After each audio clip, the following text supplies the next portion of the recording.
দর্শক, সফলতা কাকে কোন সময় ধরা দেবে এটা কেউ জানে না। দর্শক, আজকে আমরা আসছি একটি প্রত্যন্ত গ্রাম, যে গ্রামটি মাদারীপুর জেলার কালকিনি উপজেলার সিডিখান ইউনিয়নে। এই গ্রামের মাঝখানে সাইদুল সর্দার নামের এক চা বিক্রেতা, যিনি তার সফলতার গল্প শুনবো।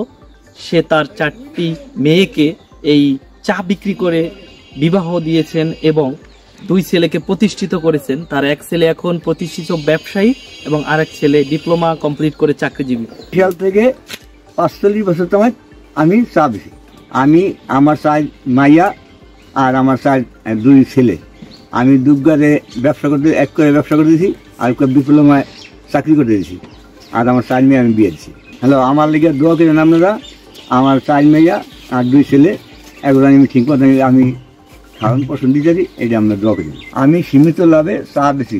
আমরা অনেক দূর থেকে আসছি, আমরা মাঝে মধ্যে এখানে চা খেতে আসি। চাটা অনেক সুন্দর হয়, চা খুব ভালো লাগে, দুধ খুব বেশি দেয়। এখানে যে প্রতিদিন কত কাপ চা বিক্রি হয় এটা আমার ধারণারও বাইরে। সকাল 7টা থেকে রাত 12টা পর্যন্ত চা বিক্রি হয়।